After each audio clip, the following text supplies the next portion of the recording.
സ്വകാര്യ പങ്കാളിത്തത്തോടെ വൈദ്യുത പദ്ധതികൾ നടപ്പിലാക്കാനുള്ള ശ്രമം ആരംഭിച്ച് സംസ്ഥാന വൈദ്യുതി board.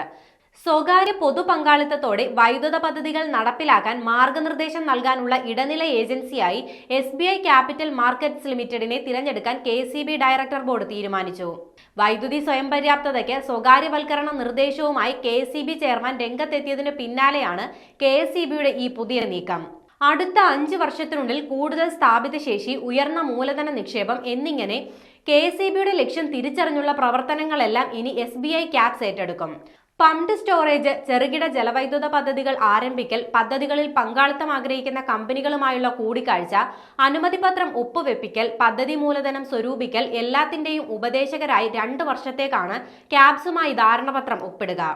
Renewable power corporation Kerala ലിമിറ്റഡിനെ കേരള സ്റ്റേറ്റ് ഗ്രീൻ എനർജി കമ്പനിയാക്കി ബോണ്ടുകൾ ഇറക്കിയും ഡെപ്പോസിറ്റ് വാങ്ങിയും സ്വകാര്യ പങ്കാളിത്തത്തോടെ വൈദ്യുത പദ്ധതികൾ നടപ്പാക്കുന്ന കാര്യം പഠിച്ച് അഭിപ്രായം സമർപ്പിക്കാൻ ചെയർമാൻ ഓഫീസർമാരുടെ സംഘടനകളോട് നിർദ്ദേശിച്ചിരുന്നു.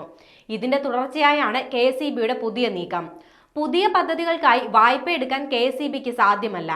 എന്നാൽ സ്വയം പര്യാപ്തത എന്ന ലക്ഷ്യത്തിലേക്ക് എത്താൻ 25 മെഗാവാട്ടിന് താഴെയുള്ള ചെറുകിട ജലവൈദ്യുത പദ്ധതികൾ, തദ്ദേശ സ്വയംഭരണ സ്ഥാപനങ്ങൾ, സഹകരണ ബാങ്കുകൾ, സ്റ്റാർട്ടപ്പ്, HDEHD ഉപയോക്താക്കൾ തുടങ്ങിയവയുടെ മൂലധന മുടക്കിൽ പവർ പർച്ചേസ് എഗ്രിമെന്റിന്റെ അടിസ്ഥാനത്തിലും 25 മെഗാവാട്ടിന് മുകളിലുള്ള പദ്ധതികൾ മറ്റുള്ളവരിൽ നിന്ന് മൂലധനം സ്വരൂപിച്ചും നടപ്പാക്കാനാണ് KECയുടെ തീരുമാനം.